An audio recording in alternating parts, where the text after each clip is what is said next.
કેન્દ્રીય નાણામંત્રી નિર્મલા સીતારમણ દ્વારા કેન્દ્રનું બજેટ રજૂ કરવામાં આવ્યું। આ બજેટ અંગે જામનગરના અલગ અલગ વ્યવસાય સાથે સંકળાયેલા લોકો શું માની રહ્યા છે ને કઈ રીતે આ બજેટને મૂલવે છે તે જાણવાનો પ્રયાસ કરીએ।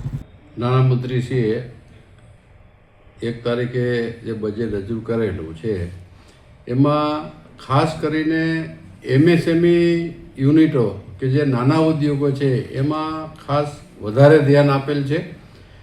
એમએસએમઈ યુનિટને બૂસ્ટ આપ્યું છે અને પુશ કરવા માટે એવા ભારપૂર્વકના પ્રયત્નો થયેલા છે।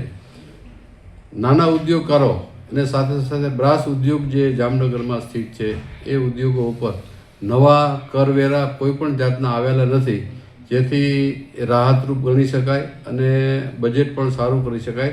જામનગરને અસર કરતા જે મુદ્દો છે એ એક જ છે કે ફેક્ટરી ઓનર્સ એસોસિએશનની જે વેપારી ટુ વેપારી બ્રાસ સ્ક્રેપ સેલ કરે છે એની ઉપર 1% TCS વસૂલવામાં આવતો એ અમારા દ્વારા નાબૂદ કરવાની માગણી કરેલી હતી, પરંતુ એનાથી વિપરીત 1% વધારી અને એમાં 2% કરવામાં આવ્યા છે। ને જામનગરને અસર કરતા એક જ મુદ્દો જે છે જે બ્રાસ સ્ક્રેપ ઉપર 1% TCS વસૂલ કરવામાં આવતો હતો એ અમારી સંસ્થા દ્વારા 1% નાબૂદ કરવાનો હતો, એની જગ્યાએ 1% વધારી અને 2% કરવામાં આવ્યો છે। તો એમાં જામનગરના બ્રાસ સ્ક્રેપના વેપારી છે જે વેપારી ટુ વેપારી સેલ થાય એને અસર કરતા છે, આમાં મેન્યુફેક્ચરને આ TCS કોઈ અસર કરતો નથી। એટલે એવું ગણી શકાય કે જામનગરના બ્રાસ સ્ક્રેપના વેપારી માટે થઈને એક આ મુદ્દો અમારા માટે એક કઠિન છે અને એના માટે થઈને મોટું એવું ફંડ લાંબા સમય માટે વેપારીઓનું રોકાઈ જશે। ગઈકાલે જે નાણામંત્રીએ બજેટ રજૂ કર્યું તેમાં સૌથી જામનગર માટે ગૌરવપૂર્ણ વાત હોય તો એ આયુર્વેદિક એમ્સ સેન્ટર આપ્યું, એ ખરેખર જામનગર માટે ગૌરવ છે। અને બીજું, ઇન્કમ ટેક્સની જે અપીલમાં જવા માટે 20% વેપારીઓને ભરવા પડતા હતા એ 10% કરી એ એક સૌથી મોટી રાહત આપી છે। અને બીજા અન્ય કોઈ કરવેરા ના નાખી જામનગરના ઉદ્યોગને એક નવું સુવર્ણ યુગ મળશે, તો અમે નાણામંત્રીનો આભાર વ્યક્ત કરી છે। ગઈકાલે જે કેન્દ્રીય બજેટ રજૂ કરવામાં આવ્યું છે જેમાં કરવેરામાં કોઈ ફેરફાર નથી, એના હિસાબે જામનગરનો બ્રાસ ઉદ્યોગ સ્મૂથલી ચાલશે એવું મારું માનવું છે। બીજું, આ WHOના હિસાબે જે જામનગરની નવી રોજગારી અને આયુર્વેદિકના હિસાબે જે બેનિફિટ થશે એનો ઘણો બધો ફાયદો થશે આપણને। ગઈકાલે તારીખ 1 ફેબ્રુઆરી 2026ના રોજ રજૂ થયેલ નાણામંત્રી શ્રી નિર્મલાબેન સીતારમણ તરફથી થયેલ બજેટમાં આવકાર્ય બનેલું પગલું એવું છે કે ઇન્સ્યોરન્સમાં જે રકમ મળશે તે ટોટલ ટેક્સ ફ્રી રહેશે, તથા કેન્સરની દવા માટે જે પગલું સરકારે લીધું એ ખરેખર બહુ લાભદાયી છે, જે દર્દીઓને બહુ સસ્તા ભાવે પડશે એ હું ચોક્કસપણે માનવું છે। આપણા દેશના યશસ્વી વડાપ્રધાન શ્રી નરેન્દ્રભાઈ મોદી સાહેબનું એક વિઝન છે 2047 સુધીની અંદર વિકસિત ભારત બનાવવા માટેનું। આ બજેટ જે છે યુવા શક્તિ માટેનું બજેટ છે। યુવા શક્તિ ડિવન બજેટ ચાલાક બળ અને તેવું 3 કર્તવ્યના પાયા ઉપર રાખેલ છે એ આ બજેટ રજૂ કરેલું છે। ફર્સ્ટ છે ઇકોનોમિક ગ્રોથ। યુવા શક્તિનો ઇકોનોમિક ગ્રોથ કઈ રીતે થાય, ઉત્પાદકતા અને હરીફાઈ ક્ષમતા વધારી શકે એવું આ ઇકોનોમિક ગ્રોથ છે। લોકોની આકાંક્ષા અને ક્ષમતાનો વિકાસ થાય એ આ બજેટની અંદર ઉલ્લેખ કરવામાં આવ્યો છે। વિકસિત ભારત બનાવવાનું જે મોદી સાહેબનું સ્વપ્ન છે, સબકા સાથ સબકા વિકાસ, આ હેતુ માટે બજેટનું આત્મનિર્ભર બનાવવા માટેનું પ્રકલ્પથી આગળ વધી રહ્યું છે, એના માટેનો આ બજેટની અંદર ઉલ્લેખ કરવામાં આવ્યો છે। MSME સેક્ટર માટે લગભગ 10,000 કરોડ રૂપિયાનું બજેટની ફાળવણી કરવામાં આવી છે।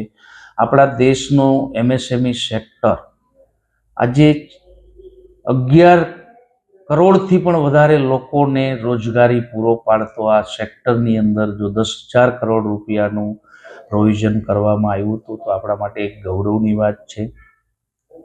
ઇમ્પોર્ટ અને એક્સપોર્ટ માટે જે પ્રોસિજર હતી ઘણી સરળ કરવામાં આવી છે।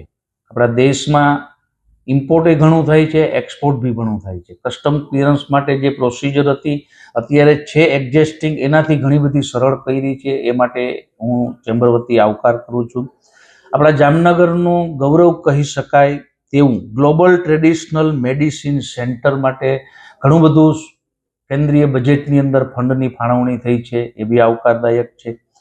ઇન્કમ ટેક્સમાં મેજર ચેન્જીસ, પેનલ્ટી ઘણી બધી હોય છે, એ પેનલ્ટીનું સ્વરૂપ ચેન્જ કર્યું છે, જેને બદલે ફીઝમાં કન્વર્ટ કરવામાં આવી છે. એ સિવાય જે ઇન્કમ ટેક્સને લગતી ઘણી બધી પ્રોસિજર છે એને બી સરળ કરવામાં આવી છે. આવતા સમયની અંદર ઇન્કમ ટેક્સના નિયમો અને ફોર્મ નવા અને સરળ હશે.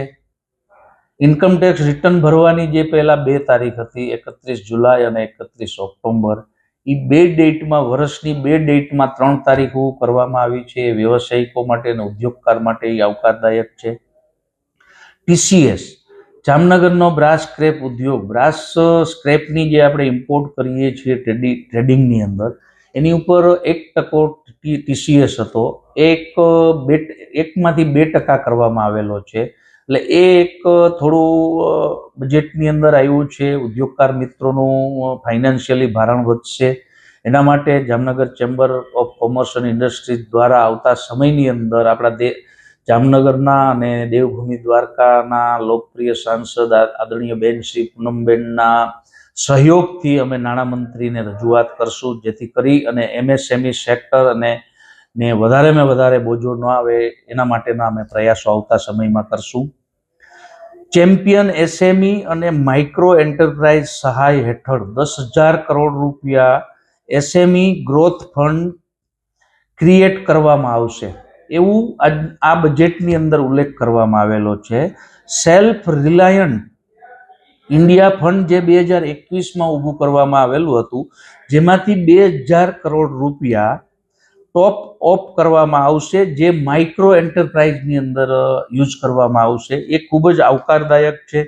ઓવરઓલ બજેટ આજનું જે રજૂ કરવામાં આવેલું છે જામનગર ચેમ્બર તરફથી, પ્રી બજેટની ઘણી બધી અમે પ્રશ્નો ફાઇનાન્સ મિનિસ્ટરને મોકલેલા હતા, એમાંથી ઘણા બધા એમ કે ક્લિયર થયા છે.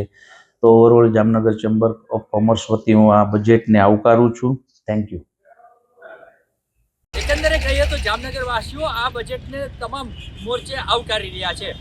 નવા કોઈ ટેક્સમાં કોઈ ફેરફાર નહીં, પરંતુ કેટલીક યોજનાઓ અને ખાસ કરીને જામનગરનો કેન્દ્રીય બજેટમાં જે સમાવેશ થયો છે તેને લઈને લોકોમાં ક્યાંક ખુશી જોવા મળી રહી છે.